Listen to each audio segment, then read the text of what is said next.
Hey, gang.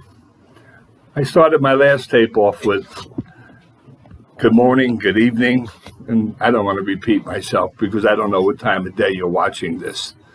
But this is your good pal, Gabe, who loves everyone out there, who has some more complaints. What I'm about to tell you is the truth. I had a gym in Newark, and I had 275 kids in there.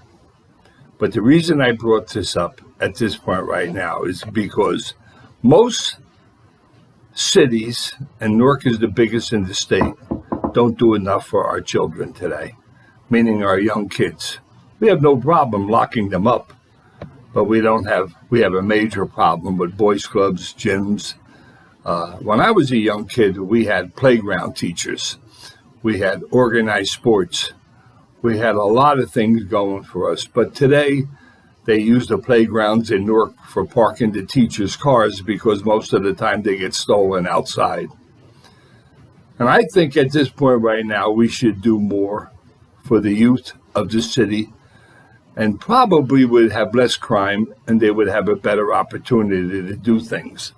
I look at things differently than other people. I think that the kids of today are the future of tomorrow. And if we don't jump in and start doing something for them, I don't know what to say. But I had a gym with a couple of friends of mine in Newark, and we had 275 kids in the gym. And the dues was $30 a month, and they couldn't afford that. And there's no way you could throw a 10-year-old out of a gym. Half of them didn't have money. The other half didn't even have families. But they were good kids, and a lot of them had potential. And it was boxing, which some people find as a vulgar sport, or a sport at this point right now that you're going to get hurt in. Not like football doesn't hurt you, or not like basketball doesn't hurt you, or not like any other sport doesn't hurt you, like hockey.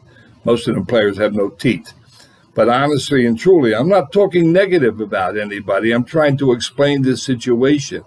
Boxing is the only sport in the world that gives the underprivileged an opportunity to be something. And most of the greatest fighters in the country came from the East Coast, meaning New Jersey, Pennsylvania, Philadelphia, Connecticut.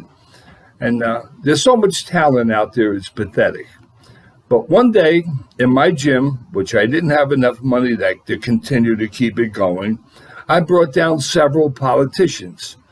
And I'm sorry if I'm mentioning somebody's name in a negative way, because I don't mean to hurt anybody, but I brought Cory Booker there. And Cory Booker, he looked around and he was impressed. I had 2 rings. I had everything going for it. I had, like I said, 275 kids in there. But I said, Cory, I can no longer continue to pay for this. And I'm not making enough money. I need some help. And he said to me, Gabe, there is no money appropriated for any of this. I said, Cory, but if one of these kids go outside right now and stab somebody, you got money to lock them up, don't you? He said, why are you making things difficult? First of all, I don't know if these kids should be fighting at this age anyway. I said, what do you mean by that? He said, these kids are 10, 11 years old. Should they really be boxing? And I said, why? What do you think they should be out in the street in a gang, shooting at each other? And he said, every time I speak to you, you make it difficult for me. And I said, Cory, I think you're a great man. I'm proud of what you did. And as a matter of fact, he's a U.S. senator now, not a state senator, a U.S. senator now. And I think he's a good man. But anyway, he made me make a tape, which I did half of it, and then I had a medical problem, which I had to stop. And then I lost the gym because I didn't have the money to keep it going, which I will put on YouTube and show you, because some of the fighters I had in there, for instance, Shakur Stevenson was 10 years old when he came into the gym. He won the Olympic medals. I mean, he would have won the gold medal, but he fought the Cuban who already had a gold medal, and he fought him to like a split decision. So he won the next medal, which was the bronze medal. But honestly and truly, I don't understand, because when he came back to the city of Newark, They were so proud that a kid from Newark, New Jersey went into the Olympics and won a medal that they had a parade, a ticket tape parade down Broadway. And who do you think was sitting next to him? All the councilmen and Cory Booker going up and down like they did something for him. And they were just proud that he came from Newark, and I was proud also that he came from Newark. But that's just to show you the talent that's in this city and the talent that we have out there amongst our young kids. Now, boxing doesn't come out of college, and boxing doesn't come out of some Harvard educated school. Boxing comes out of the street, and it gives an opportunity to a kid who really has nothing going for him but to fight. And as of the sport of boxing, listen, you got a headpiece, you got a mouthpiece, you got a referee in the ring, and you got everything you need to keep these kids safe. You also have 2 or 3 doctors that give up their time to come in and watch these kids fight. So I guess you're going to see my tape when I could find out how to get it on YouTube and, and say that more has to be done. I mean, there's not a boys club in Newark, and if there is, I don't know about it. And there's not like a playground teachers, and if they are, I don't know about it. So it must be the best kept secret in the city. But, I'm using Newark as an example because I was born and raised in Newark. But there's several cities in New Jersey who don't even have boys clubs. They got jails, and the kid robs a car, he goes to jail. But yet, why can't you spend the same amount of money on this kid in a boys club or in some place where he could be helped or some place he could do or give him an alternative besides being a troublemaker or a wise guy? And I even want to mention I don't want to mention cities because then people will get upset with me. But I'm talking about there's actually cities that don't even have a PAL or don't have anything at this point right now. So this is one of my tapes that I want to put on, and there's so much more I want to say. But as you notice in the background, is it the right-hand side, the left-hand side? Who knows when you're watching a camera? That's a Hall of Fame belt that I got for being involved in boxing. And it's one of the proudest belts I have. And I have a couple of belts, and I have a couple of awards that I've gotten over the years. But again, maybe I'm talking too much and maybe this is going too long.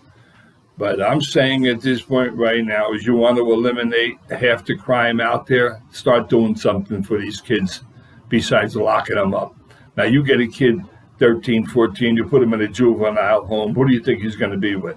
A bunch of 13 and 14 years old that could teach him even more how to be a criminal. Now he becomes involved with guys at this point right now that have nothing better to do than start trouble.